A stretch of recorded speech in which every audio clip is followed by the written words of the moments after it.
Assalamualaikum warahmatullahi wabarakatuh. Halo semuanya, perkenalkan nama saya Marina Berti Sofiani. Saya mahasiswi Sekolah Tinggi Ilmu Farmasi Bakti Pertiwi Palembang. Di sini saya akan menjelaskan materi farmakologi 3 mengenai anestesi, antidepresi, dan obat-obat yang bekerja pada sistem saraf otonom.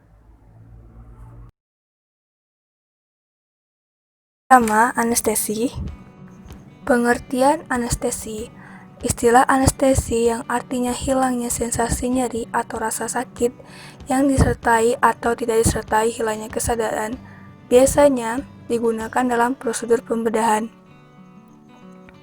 Penggolongan anestesi ada 3. Pertama, anestesi umum, kedua, anestesi regional, dan ketiga, anestesi lokal.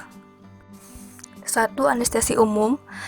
Anestesi umum adalah tindakan menghilangkan rasa nyeri atau sakit secara sentral di seluruh tubuh disertai hilangnya kesadaran, bekerja pada SSP dan dapat pulih kembali.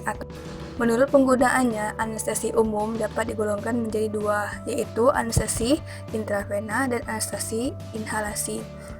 Dan keduanya dapat digunakan sebagai anestesi operasi jantung terbuka, operasi otak, dan transportasi. Menurut penggunaannya, anestesi umum dapat digolongkan menjadi 2, yaitu anestesi intravena digunakan untuk tindakan yang singkat atau induksi anestesi, dan anestesi inhalasi menggunakan gas atau cairan anestesi yang mudah menguap.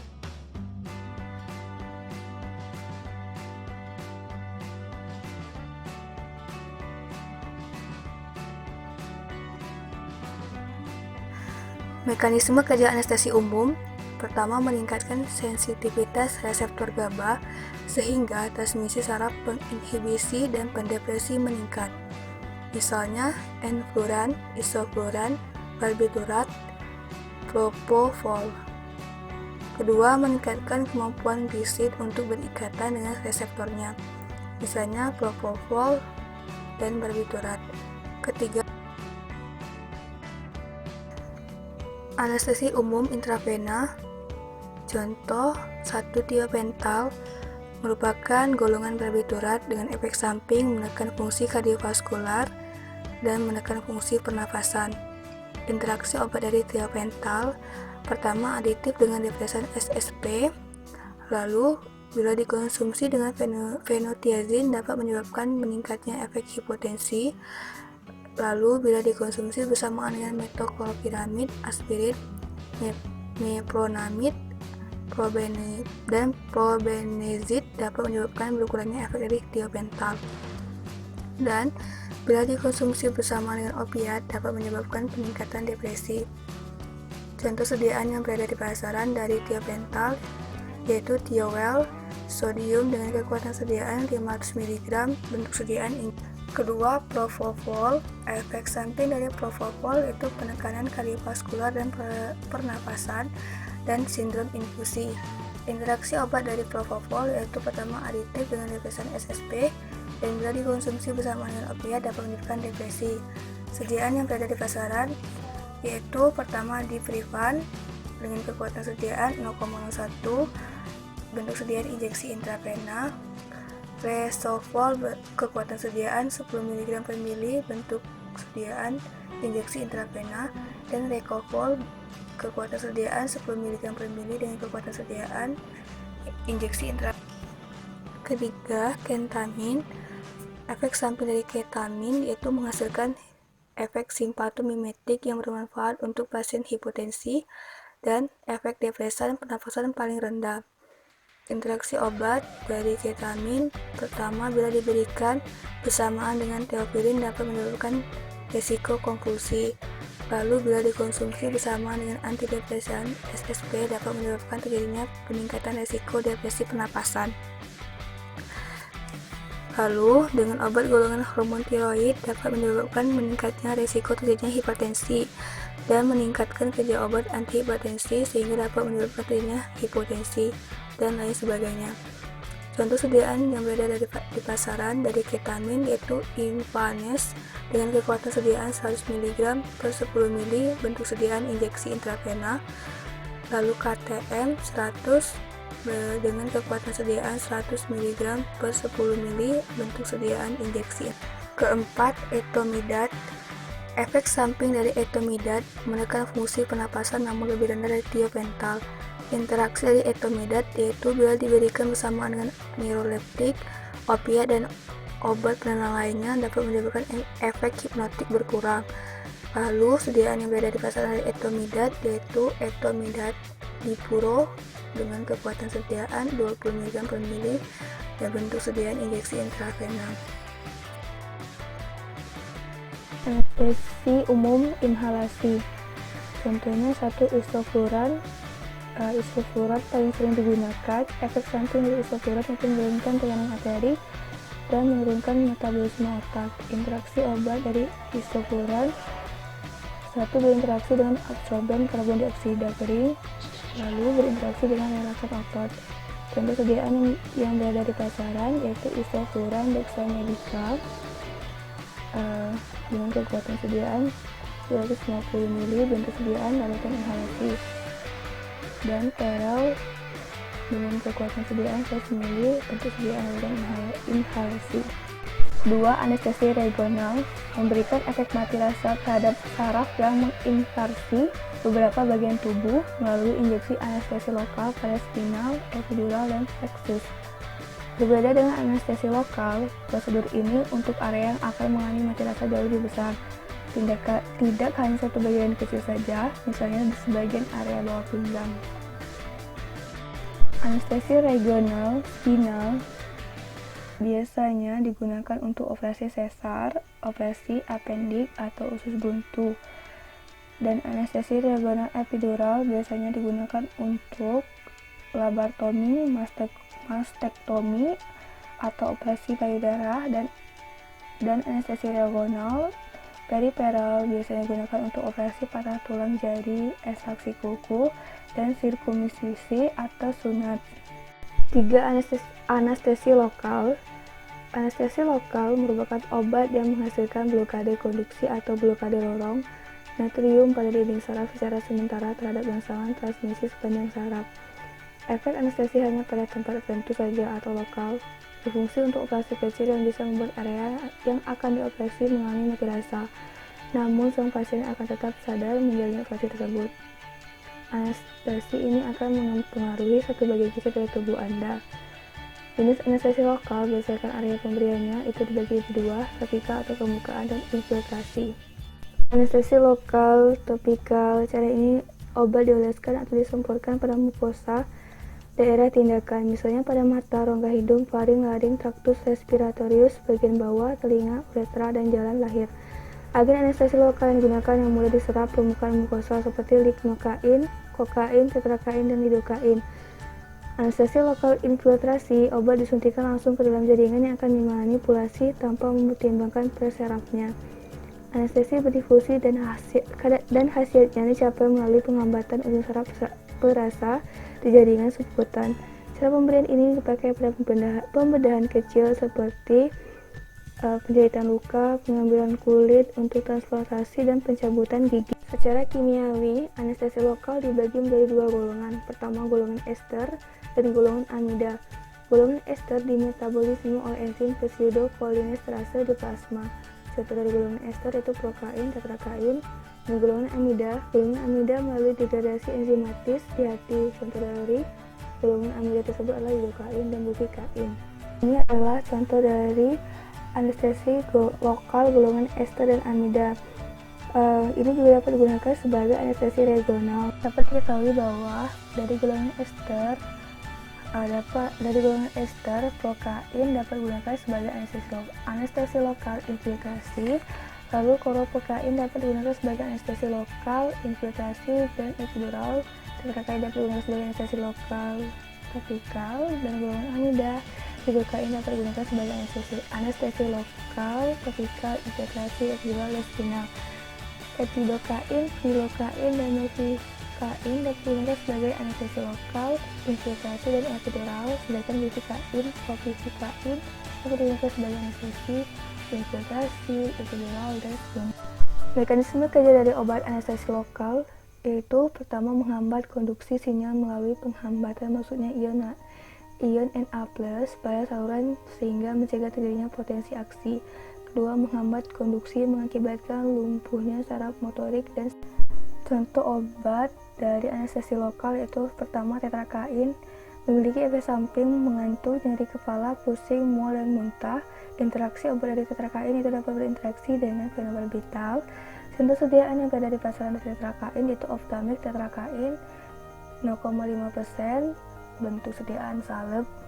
2. Benzokain dapat digunakan sebagai anestesi permukaan, menghilangkan rasa nyeri dan gatal, efek samping mengantuk, nyeri kepala, dan pusing, mual dan muntah. Interaksi obat dari benzokain yaitu adalah bila dikonsumsi bersamaan dengan sulfonilamid menyebabkan anestesi dan dari benzokain berkurang. Contoh sediaan yang berada di pasaran dari benzokain yaitu Broginol N salep 10%. Ketiga, lidokain. Lidokain ini bisa digunakan sebagai anestesi lokal yaitu topikal permukaan dan juga dapat sebagai anestesi diagonal, spinal, epidural, dan plexus. Lidokain ini memiliki efek samping mengantuk dan interaksi obat dapat berinteraksi dengan anestesi lokal lainnya dan menyebabkan meningkatnya efek toksisitas dari lidokain. Contoh sediaan yang berada di pasaran dari lidokain yaitu adalah Bunascan dengan bentuk sediaan ampul, kekuatan sediaan 50 mg per mili, Dekain spinal, kekuatan sediaan 0,5%, bentuk sediaan ampul, Dolenes dengan bentuk sediaan ampul, kekuatan sediaan 5 mg per mili. Dan yang keempat adalah buvikain. Buvikain memiliki efek samping mengantuk. Interaksi obat dari buvikain yaitu diberikan dengan ranitidin dapat menyebabkan meningkatnya efek anestesi. Buvikain dengan amiodaron mengakibatkan resiko gangguan jantung. Contoh sediaan yang berada di pasaran dari buvikain yaitu adalah buvikain spinal dengan kekuatan sediaan 5 mg per mili, bentuk sediaan cairan injeksi, dan buvatetikal dengan kekuatan sediaan 5 mg per mili, bentuk sediaan injeksi.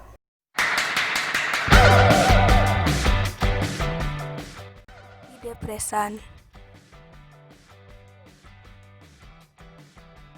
Apa itu depresi? Pengertian dari depresi adalah gangguan mood, kondisi emosional berkepanjangan, munculnya perasaan tidak berdaya dan kehilangan harapan yang disertai perasaan sedih, kehilangan kegembiraan yang berhubungan dengan perubahan perilaku, energi, nafsu makan, tidur, dan berat badan. Penyebab dari depresi bisa disebabkan karena masalah dalam hidup, obat-obatan terlarang seperti narkotika, dan dapat juga disebabkan terganggunya keseimbangan antara neurotransmitter di otak, khususnya akibat kekurangan serotonin atau 5-HT, noradrenalin, dan dopamin di saraf-saraf otak. Berikut ini adalah tanda-tanda bahwa seseorang mengalami depresi. Pertama, kesulitan untuk berpikir. 2. Sering merasa bersalah, tidak berharga, atau tidak memiliki harapan. 3. Mengalami gangguan tidur. 4. Gusar, sedih, dan marah. 5. Tidak lagi menikmati hal yang semula disukai. 6. Perubahan berat badan secara tiba-tiba. 7. Mengalami nyeri, sakit kepala, dan masalah pencernaan. Dan 8. Ada rasa ingin bunuh diri. Menurut Hamilton, ini adalah beberapa urutan skala dari depresi. Pertama, depresi kronis. Depresi kronis adalah depresi yang bertahan lebih lama, lebih dari 2 tahun. Depresi kronis terbagi atas depresi mania yang bersirikan bipolar, lalu depresi vital.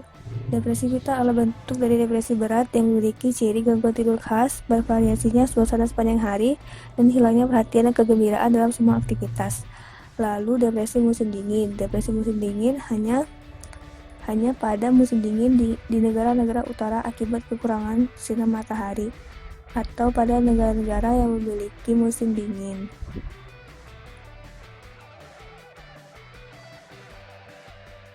Selain depresi kronis, kedua adalah depresi postnatal. Depresi postnatal adalah depresi yang disebabkan karena turunnya kadar progesteron akibat berkurangnya absorpsi hormon oleh reseptornya. Hal ini terjadi kepada wanita nifas selama 6 minggu sesudah persalinan. Dan keadaan ini dapat diobati dengan dosis tinggi progesteron. Ketiga, depresi eksogen atau reaktif. Depresi yang dianggap sebagai efek samping obat misalnya dari obat anti-hipersensitivitas, kortikosteroid, pil anti hamil atau pil KB, dan benzodiazepin long action. Penyebab lainnya adalah penyakit autoimun atau defisiensi piridoksin serta pemicu luar adanya kejadian pribadi.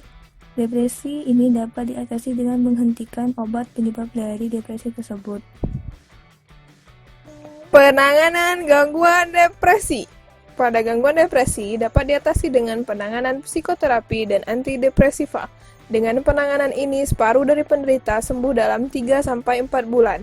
Depresi hebat selalu harus ditangani dengan dukungan sosial dan psikoterapi bersama antidepresiva, terutama yang bersifat keturunan dan menunjukkan gejala vital.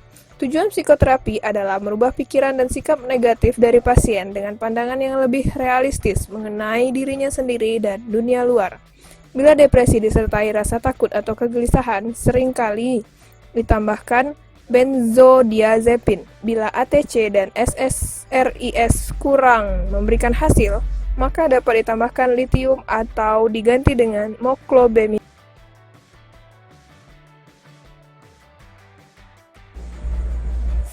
Pengobatan untuk depresi dibagi menjadi 3 fase. Pertama, fase akut, termasuk 3 bulan pengobatan awal. Selama fase ini dilakukan pemantauan yang ketat, kepatuhan pengobatan, efek samping, dan keselamatan. 2. Fase lanjutan adalah 16-20 minggu setelah remisi. Pasien harus tetap pada pengobatan dosis yang sama selama fase untuk mencegah kembalinya episode depresi. Ketiga, fase pemeliharaan. Selama periode ini, pasien dirawat untuk mencegah. Antidepresan merupakan obat-obat efektif pada pengobatan antidepresi, meringankan gejala gangguan depresi. Penggolongan antidepresan. 1. Inhibitor pengembalian kembali norepinefrin dan serotonin. 2. Inhibitor selektif pengembalian kembali serotonin. 3. Antidepresan trisiklik. 4. Antidepresan atipikal. 5. Inhibitor monoamin oksidase. Mekanisme kerja obat antidepresi adalah 1. Menghambat reuptake aminergic neurotransmitter. 2. Menghambat penghancuran oleh enzim monoamine oksidase. 3. Sehingga terjadi peningkatan jumlah aminergic neurotransmitter pada celah sinaps neuron tersebut yang dapat meningkatkan aktivitas reseptor serotonin.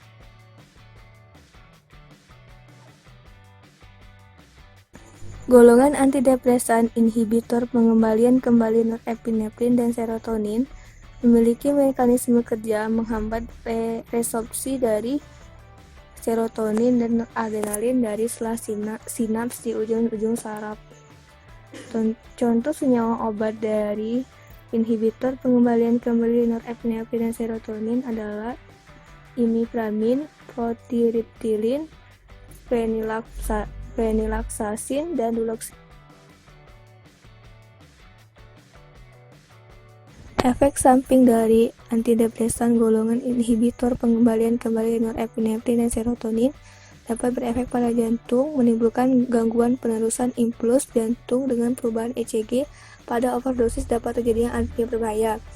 Blokade reseptor muskarin dengan menimbulkan antara lain mulut kering, obstipasi, retensi urin, takikardia, serta gangguan potensi dan akomodasi. Menyebabkan sedasi, serta menyebabkan hipotensi ortostatis dan pusing akibat efek anti-noradrenalin. Hal ini sering terjadi pada penderita lansia. Efek anti-serotonin mengakibatkan blokade reseptor 5-HT postsinaps dengan bertambahnya nafsu makan dan berat badan. Gejala penarikan pada penghentian terapi dengan mendadak dapat timbul antara lain gangguan lambung usus, agitasi, sukar tidur, serta nyeri kepala dan otot. Obat antidepresan inhibitor pengembalian kembali norepinefrin dan serotonin. Contohnya adalah clomipramine, memiliki interaksi obat dapat menurunkan efek antihipertensi, penghambat noradrenergik. Kedua, dapat meningkatkan efek kardiovaskular dari noradrenalin atau adrenalin. Ketiga, meningkatkan aktivitas dari obat penekan SSP dan alkohol.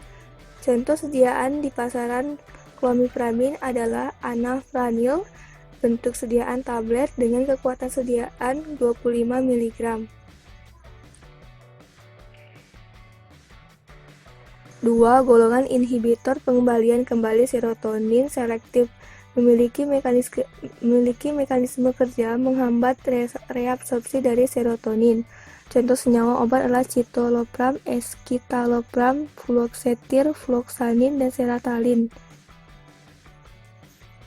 Efek samping dari obat golongan inhibitor pengembalian kembali serotonin selektif yaitu efek seretogenik berupa mual, muntah, malaise umum, nyeri kepala, gangguan tidur dan nervositas, agitasi atau kegelisahan yang sementara, disfungsi seksual dengan ejakulasi dan orgasme terlambat.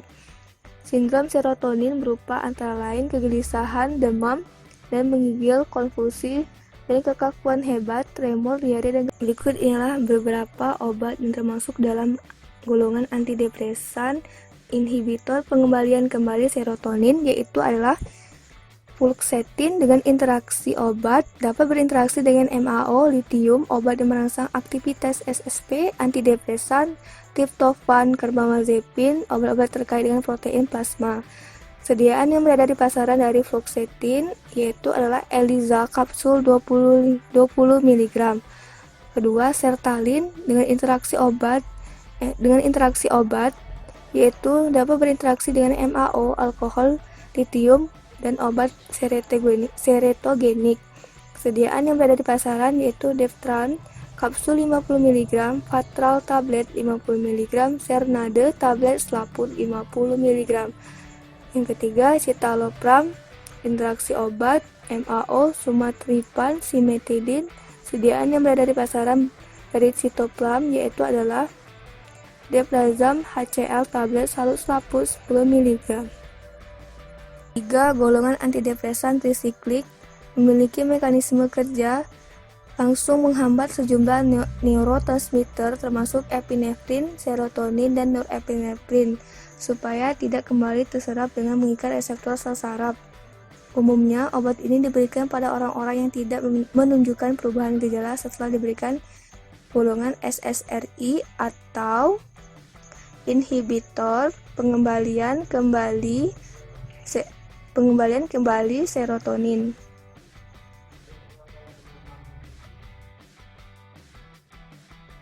Contoh dari obat golongan antidepresan trisiklik yaitu amitriptilin dengan interaksi obat bila diberikan bersamaan dengan guanidin menyebabkan meniadakannya efek antihipertensi. Bila diberikan dengan depresan SSP menyebabkan mempotensiasi efek gangguan depresif SSP termasuk gangguan depresif saluran napas. Bila diberikan bersamaan dengan reserpin menyebabkan meniadakannya efek antihipertensi. Efek samping dari amitriptilin yaitu adalah aritmia dan blokade jantung. Kadang-kadang menyertai penggunaan antidepresan trisiklik. Contoh sediaan di pasaran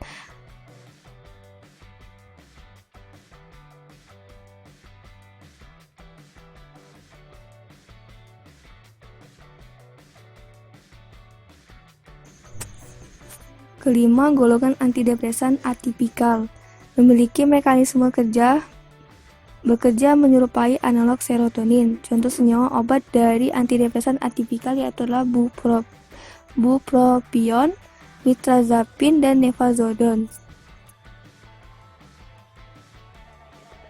Efek samping dari obat golongan antidepresan atipikal yaitu gangguan fungsi seksual, gangguan saluran. Apa yang bisa kamu lakukan bila merasa sedih atau merasa mengalami depresi? 1. Bicarakan dengan orang yang kamu percayai mengenai perasaanmu. 2. Cari bantuan profesional yang bisa dimulai dengan tenaga kesehatan dan dokter. 3. Tetap menjaga hubungan baik dengan keluarga, teman, dan orang di sekitar. 4. Berolahraga secara teratur, biarpun hanya olahraga ringan. 5. Biasakan untuk tetap makan dan tidur teratur. 6. Hindari konsumsi alkohol dan penggunaan narkoba. Semua itu dapat memperparah dari depresi. 7. Tetap lakukan hal-hal yang selalu kamu nikmati, bahkan ketika kehilangan selera untuk melakukannya. 8. Tetap waspada dengan pikiran-pikiran negatif dan terus muncul serta kritik diri yang berlebihan dan coba gantikan dengan pikiran-pikiran positif. 9. Beri semangat dan selamat pada diri kita sendiri atas apa yang sudah kita dapatkan.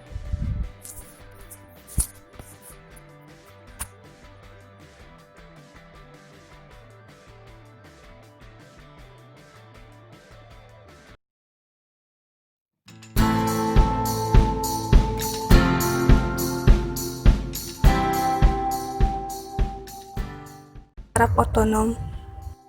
Pengertian dari sistem saraf otonom. Sistem saraf otonom adalah susunan saraf yang bekerja tanpa mengikuti kehendak kita atau tanpa kita sadari. Misalnya detak jantung, lalu kita berkedip. Saraf ini terdiri dari dua komponen fisiologis dan anatomis yang berbeda, yang saling bertentangan, yaitu sistem saraf simpatis dan sistem saraf parasimpatis.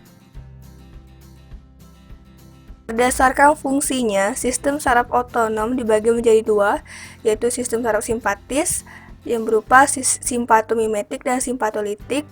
Kedua, sistem saraf parasimpatis yang berupa parasimpatomimetik dan parasimpatolitik.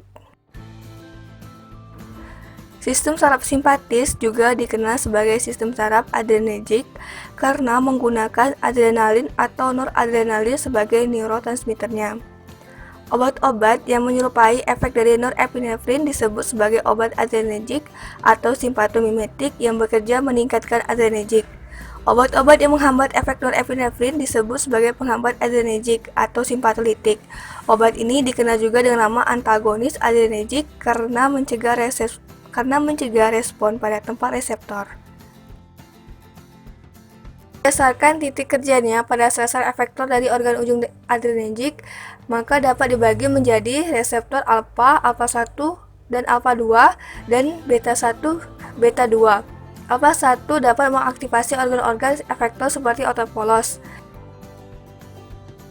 Lalu di alfa 2 dapat menghambat pelepasan noradrenalin pada saraf-saraf adrenergik dengan efek turunnya tekanan darah dan inhibisi pelepasan insulin. Di beta 2 dapat memperkuat daya dan frekuensi kontraksi jantung dan peningkatan lipolisis dan takikardia.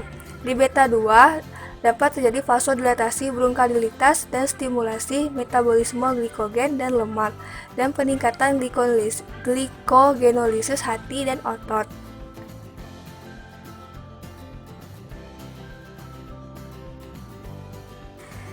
Jalur biosintetis dari epinefrin atau norepinefrin. Epinefrin atau norepinefrin berasal dari asam amino tiroksin. Tiroksin masuk ke dalam possinap, lalu di possinap tiroksin akan diubah menjadi L-dopa atau levodopa oleh bantuan enzim tiroksin karboksilase. L-dopa akan diubah lagi oleh enzim aromatis amino asid karboksilase menjadi dopamin. Dopamin akan diubah menjadi norepinefrin oleh enzim dopamin beta hidroksilase setelah norepinefrin terbentuk di dalam vesikel. Dengan bantuan masuknya ion kalsium ke dalam presinaps, maka mengakibatkan kontraksi di vesikel, sehingga norepinefrin di dalam vesikel akan keluar ke terminal. Di terminal akan berikatan dengan reseptor di posinaps atau presinaps. Jika berikatan di posinaps, maka akan terbentuknya efek simpatis. Jika berikatan dengan reseptor di presinaps, maka terjadinya umpan balik negatif dan menyebabkan berkurangnya sekresi dari norepinefrin untuk mencegah efek simpatis yang berlebihan. 1. Simpatomimetik atau agonis adrenergik. Obat-obat ini menyerupai neurotransmitter simpatis yang merangsang reseptor adrenergik sehingga dapat meningkatkan kadar adrenergik. Obat-obat ini dapat diklasifikasikan ke dalam 3 golongan berdasarkan efeknya. 1. Simpatomimetik yang bekerja langsung, yang langsung merangsang reseptor adrenergik dengan menempati reseptor alfa atau beta, non-selektif atau selektif. Simpatomimetik yang bekerja tidak langsung yang merangsang pelepasan norepinefrin dan dari ujung saraf terminal dengan menghambat pelepasan neurotransmitter. Ketiga, simpatomimetik yang bekerja campuran baik langsung maupun tidak langsung.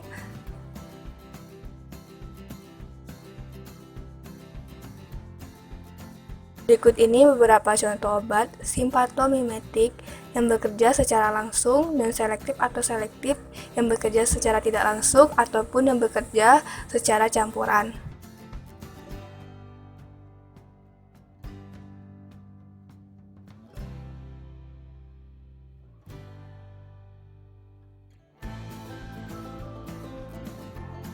Dua, simpatolitik atau antagonis adrenergik.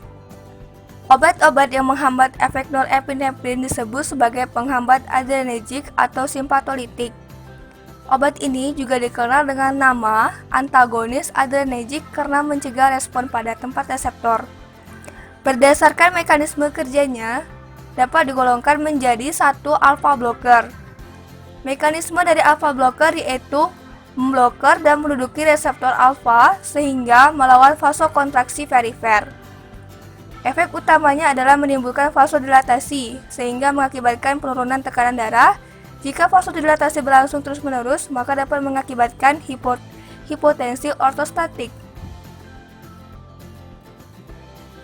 2. Beta blocker. Obat yang menduduki reseptor beta sehingga melawan efek stimulasi noradrenalin pada jantung dan efek bronkodilatasinya. Dapat digunakan pada pengobatan gangguan jantung seperti angina pectoris, aritmia, dan hipertensi. Ketiga, penghambat neuroadrenergic postsinaps. Simpatolitik alpha blocker terbagi menjadi 2, yaitu non-selektif dan selektif. Non-selektif artinya dapat bekerja pada reseptor alpha 1 dan alpha 2. Alpha blocker selektif dibagi lagi menjadi 2, yaitu alpha 1 blocker dan alpha 2 blocker. Simpatolitik beta blocker terbagi menjadi 3, yaitu generasi 1, generasi 2, dan generasi 3, di mana generasi 1 bersifat non-selektif, artinya dapat bekerja pada reseptor beta 1 dan beta 2, dan untuk pasien dengan penyakit paru-paru kronis. Generasi 3 dibedakan menjadi 2, yaitu non-selektif dan selektif. Ini beberapa contoh obat-obat yang bekerja sebagai simpatolitik.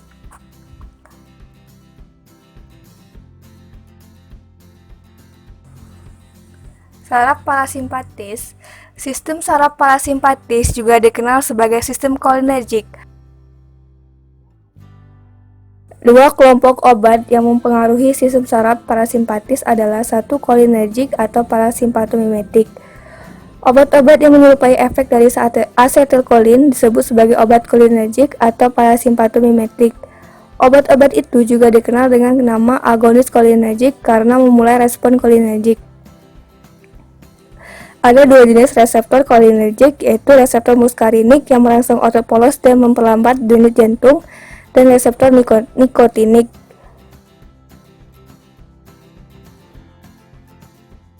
Mekanisme sintetis asetilkolin dan neuron kolinergik. Asetilkolin berasal dari zat yang disebut kolin. Kolin akan masuk ke dalam presinaps diperantarai oleh ion natrium. Kolin di presinaps akan menjadi asetilkolin diperantarai oleh enzim asetil-CoA dan asetiltransferase. Asetilkolin masuk ke dalam vesikel dan dengan adanya kontraksi karena masuknya ion kalsium, maka asetilkolin akan keluar dari vesikel ke postsinaps. Ketika asetilkolin menempel di reseptor postsinaps, maka akan terjadi efek kolinergik. Dan jika asetilkolin menempel pada reseptor di presinaps, maka terjadi umpan balik negatif atau feedback. Obat-obat kolinergik berdasarkan kerjanya dibagi menjadi obat kolinergik yang bekerja langsung, yang bekerja pada reseptor mengaktifasi respon jaringan, dan obat kolinergik yang bekerja tidak langsung atau antikolinesterase menghambat kerja enzim kolinesterase. Obat kolinergik yang bekerja tidak langsung dibagi lagi menjadi reversible dan yang bekerja Agonis kolinergik dibagi menjadi dua berdasarkan kerjanya, yaitu bekerja langsung dan bekerja tidak langsung atau antikolinesterase. Yang bekerja tidak langsung dibagi menjadi dua, yaitu reversibel dan irreversibel. Berikut ini contoh-contoh obat yang bersifat kolinergik atau parasimpatomimetik. Kelompok obat-obat kedua yang bekerja pada sistem saraf parasimpatis yaitu antagonis kolinergik atau parasimpatolitik. Obat-obat yang menghambat kerja asetilkolin dengan menempati reseptor asetilkolin. Antagonis kolinergik dibagi menjadi tiga berdasarkan letak kerjanya. Pertama, antimuskarinik yang bekerja menyekat reseptor muskarinik yang menyebabkan hambatan semua fungsi muskarinik. Contoh dari antimuskarinik yaitu atropin, skopolamin, dan ipratropium. Ganglionic blocker menghambat postganglion atau postsinaps transmisi terutama dengan bertindak sebagai antagonis nikotinat. Contoh dari ganglionic blocker yaitu nikotin, trimethophan, dan mekamitamin. Neuromuscular blocker, obat-obat golongan penyekat neuromuskular mempengaruhi transmisi pada ujung saraf motorik. Obat-obatan ini mencegah peningkatan transmitter pada reseptornya dan mencegah depolarisasi. Contoh obat dari neuromuscular blocker yaitu atractin dan doxycycline.